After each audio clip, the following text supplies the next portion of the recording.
Hey, Gator fans. Hope you guys are having a very good Monday morning. I am chatting with Blake Alderman of Swamp 247. Blake, you were in the swamp this weekend. It seemed really electric. Do you think it was different than it felt all year? I'd say so. I think in general, you see sold out games, uh, loud environments. I think that whenever you look, let's see, most of the games were around the same. There were some earlier kicks around the same time. There were some later kicks. I think that there's been some loud games for sure, but I think whenever you see how competitive that game was all the way up until the fourth quarter, it's kind of like a pressure cooker almost. Whenever you're in those types of games, to where if things go in that fourth quarter and Florida's in it, or they start to pull away, play better, the crowd really comes alive in the swamp, and I think that. It was really loud. It was one of the louder games I've been to in a while. I think Tennessee game last year was probably comparable, but I feel like there were stages of the Tennessee game where it was loud, whereas I feel like the LSU game was kind of a constant loud that would continue to get a little bit louder till the end. So it's definitely a good environment for recruits there, energizing. You see players running over to the recruits. It just those are types of things that make it exciting for recruits, where you talk to the guys after and they're like, man, I couldn't even hear myself talk to my buddy sitting next to me. So those types of environments are definitely something kids like a lot. Well, I feel like when the team gives you something to cheer for, right? Like the Texas A&M game and the Miami game, beginning of the season, crowd wasn't the same because it didn't feel like Florida was in it at any Right. point in that game as soon as kickoff happened, essentially. But in this one, Florida was either in control or at the very least battling every moment of the entire game. And that certainly lends itself to a hyped up crowd. Absolutely. And I think that makes it a fun environment for the kids. You talk to guys after, obviously a win in general is going to make a more exciting environment, but even if it's a loss, but it's a loud environment, it's competitive, things go down to the wire. I still think that makes it exciting, but that win and coming out on top and kind of putting that hand in hand with the recent statement of Florida's, Billy Napier status, they have clarity on that, at least the recruits do. So I think whenever you mix all those hand in hand, that win certainly gives like an environment like that a little bit of a bigger shot in the arm. Well, and I'm going to ask you about some specific guys, but when you talk to recruits after the game or even just watch them, what do you think was the overall mood? Were they were just fully in it? Absolutely. Really in it. I think that, I don't know how many high school kids that age listen to Tom Petty, but, whenever you see those types of kids, that environment, in a night game environment, the lights are on the little phones, everyone's holding that up. The orange and blue lights are up on up in the stands. They're really into it. Guys are in there like swaying around to that. I think the play was the fumble, I believe, where a handful of players, Caleb Banks and some others, Cam Jackson, you run over to the recruiting section. Guys are like chomping back at them. They're going hype in there. And I think even too, whenever you see the where the team comes out of that south end zone tunnel, that's where the recruiting section is. They sit in some bleachers down there, and everyone's kind of huddled up there, videoing the team coming out. LJ McCray comes out with like a big Gator boombox, and guys are in there really hyped. DJ Lagway's in there dancing. So I think just little things like that make just I don't know, little pluses, I guess, on that environment. You could definitely see kids were in that game, especially with it being as competitive as it was. And I think whether you're an offensive player, I mean, you could be a long snapper, and if you're in there in that type of game, if you see a defense play energized and electric, and that's what really hypes up the crowd. I think that a good defensive showing is going to make that a little bit more energetic from the stands, the recruiting stands, and everything. Thanks for not saying the punter if you're a punter. It crossed my head, and I was like, wait, let's pick another one. Wrong person. We'll pick the long snapper. UF got Tal Jones Jr. yesterday. Thoughts on him specifically? And then I'm going to make this kind of a two-part question. Seems to be some buzz that he may help UF with elite wide receiver recruit Jamie French. Have you heard anything about that either? I think with Trammell, I think maybe the bigger thing for him is he's not the tallest guy. He's probably 6', 5'11", somewhere around there. I'm not a doctor. I don't, measure guys with a weight scale out there after visits, but he's not the tallest guy. But I've seen him play in 7-on-7 settings this year. I think it was week 2. He had a foot injury. So he has been out this year. He told me after his official visit on Sunday that I believe earlier last week was like the first week since week 2 when he had the injury that he's out of a walking boot. He's been out throwing. He should be 100% in his eyes when spring football rolls around because he is an early enrollee. So, I've seen him in 7-on-7. I think accuracy is one of the bigger things that I've seen. And, he can throw the deep ball. I don't know that he's got when you think strong arm, you think of like a Felipe Franks or an Anthony Richardson, someone that's got a cannon. I don't know that's necessarily his game. That doesn't mean that, he's up there throwing, little baby pass or anything. But I think he's the type that is going to fit it in a window, really accurate. I think he'll spread the ball around. He'll throw guys that, he'll throw them open.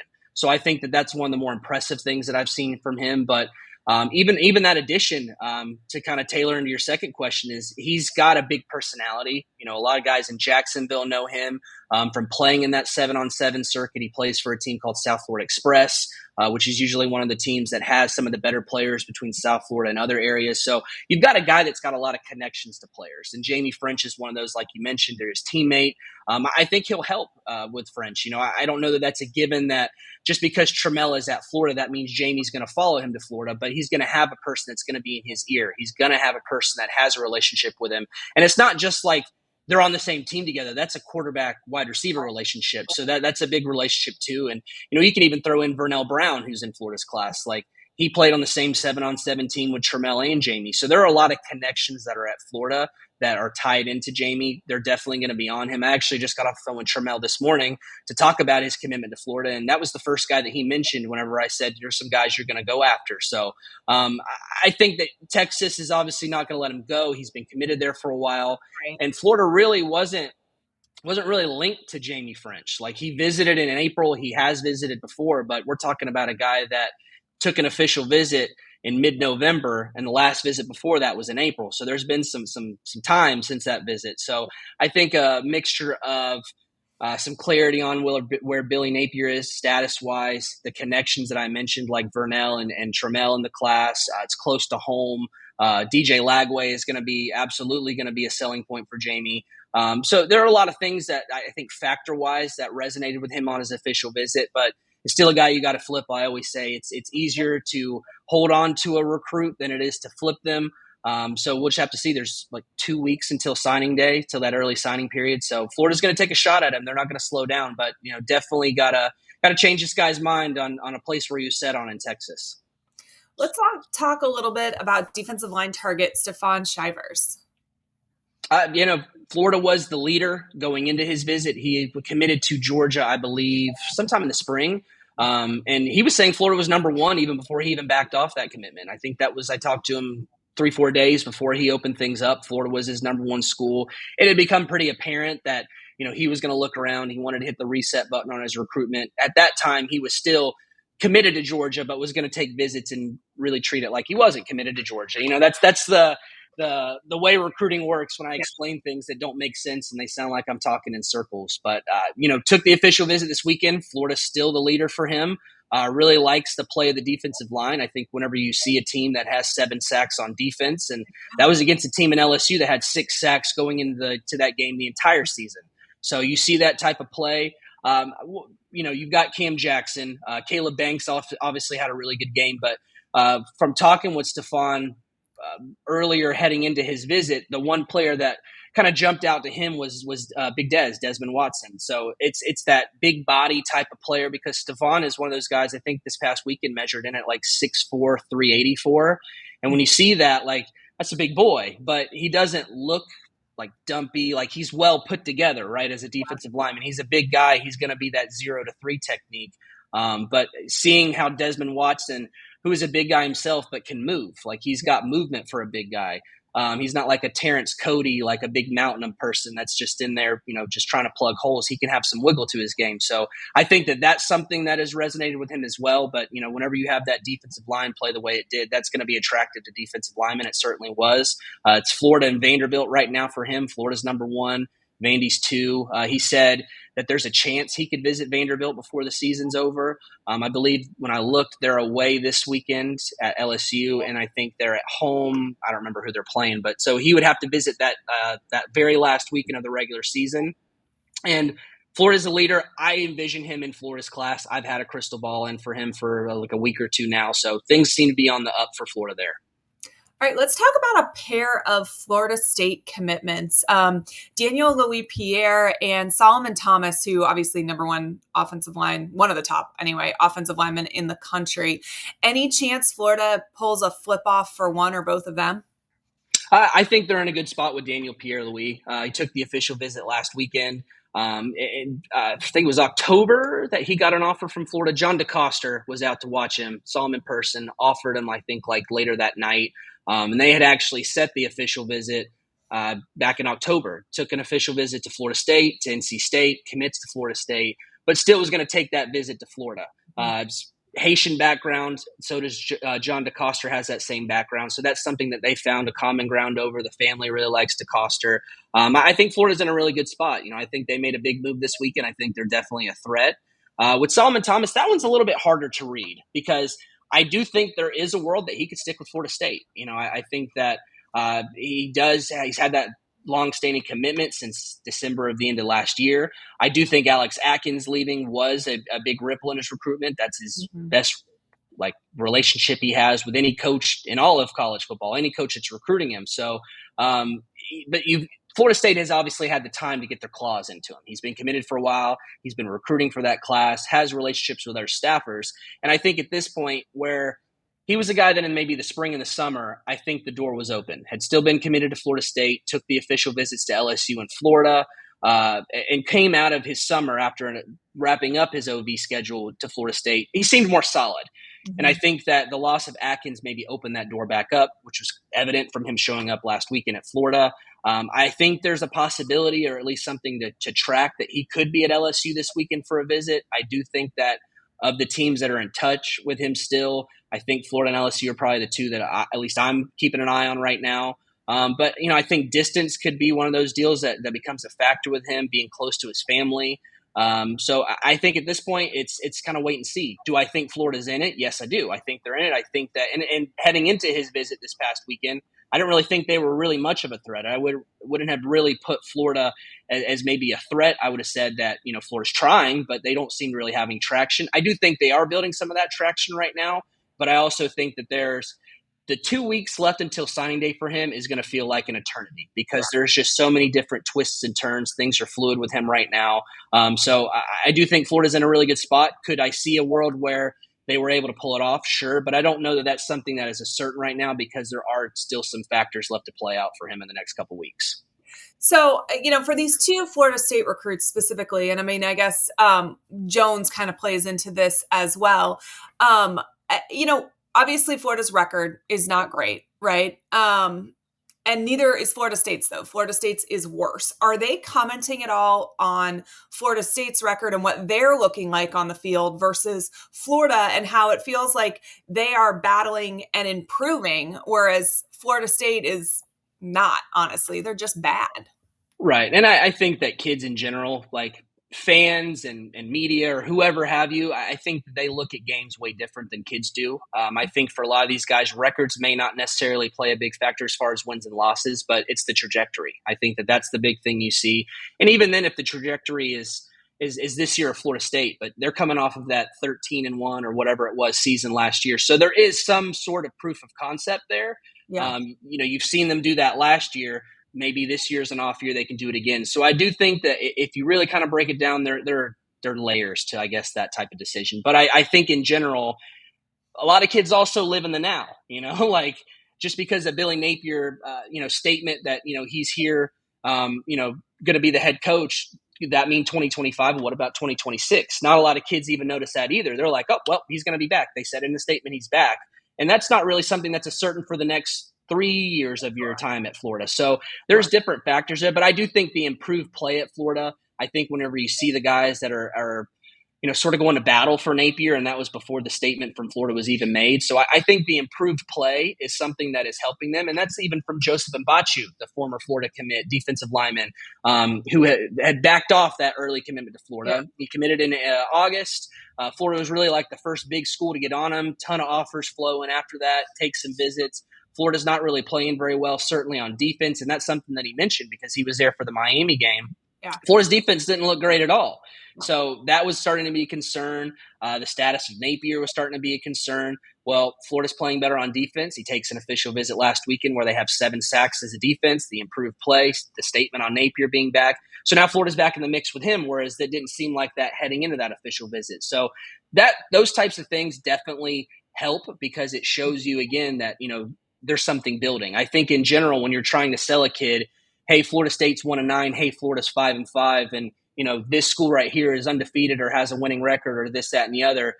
I don't really think play a big part where it's like, oh, well, I'm going to this school because they have a winning record. I think that, any school can still be a factor for someone because you can say that, look, the improved plays there, if we get a couple pieces there like you could be that change. It becomes a lot harder the longer that you've been a head coach at a school because you can't really sell the dream anymore. But if you start to show and give these guys belief of that, I think that's a big help. And I do think the improved play for Florida is helping them in that factor. And I think Florida State, again, you can always look back to, hey, like we've done this before. This year, we need to get right and fix some things, but I'm going to do that. And maybe that resonates with a kid. But it's hard because, again, like I said, a lot of kids in Florida State isn't making those improvements. You can tell them that down the road things can change. So it's tricky and it depends on the kid. But I do think that Florida's improved play has at least got them back in the game with a lot of kids that maybe wasn't the case whenever Florida had those blowout losses to Miami and A&M. All right, one last kid to talk about before we let you get out of here. Tavares Dice, currently committed to Auburn, offensive line, obviously an area that Florida wants to continue to improve upon, although, the jump from last year to this year has been significant. What are you hearing about him? I think that's going to be a marathon type of battle. I think that, he has been committed to Auburn since I believe it was March. Florida was more than likely second place for him.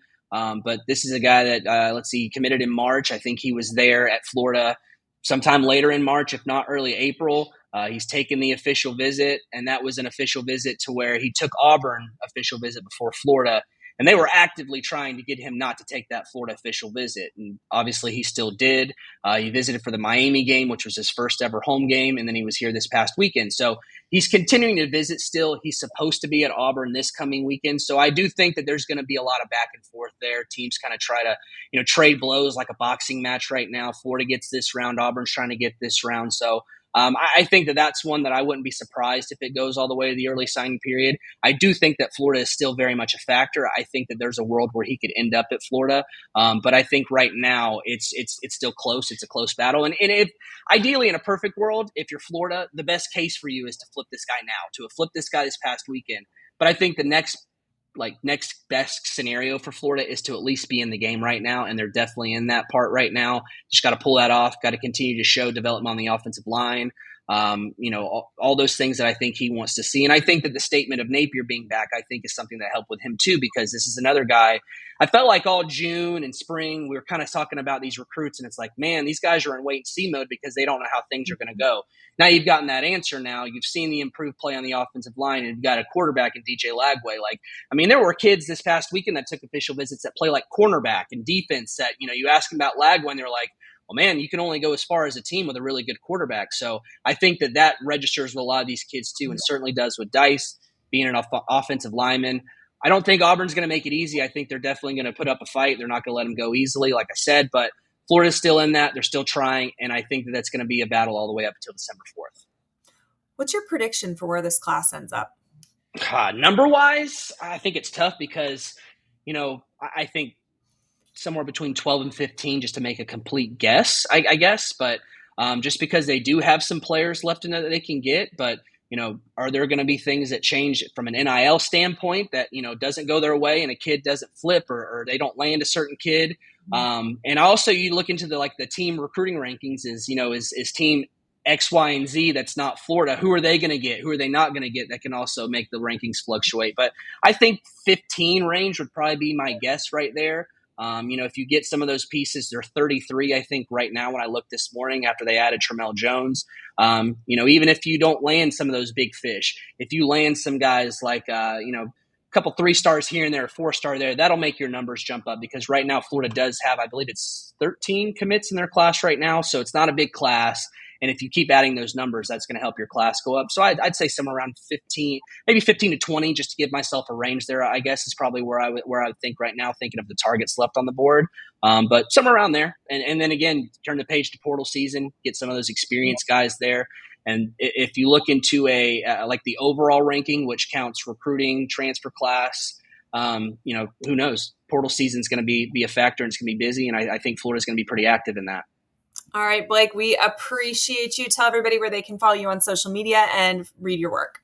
Swamp 247, Florida's 24/7 sports site. It's busy season. It's just a signing day coming up. Portal season's after that. My life is going to be in shambles probably until about January, February, somewhere around there. And on Twitter, I'm Blake _Alderman. All right. Well, we appreciate you. Have a great day. Yep. Thanks for having me.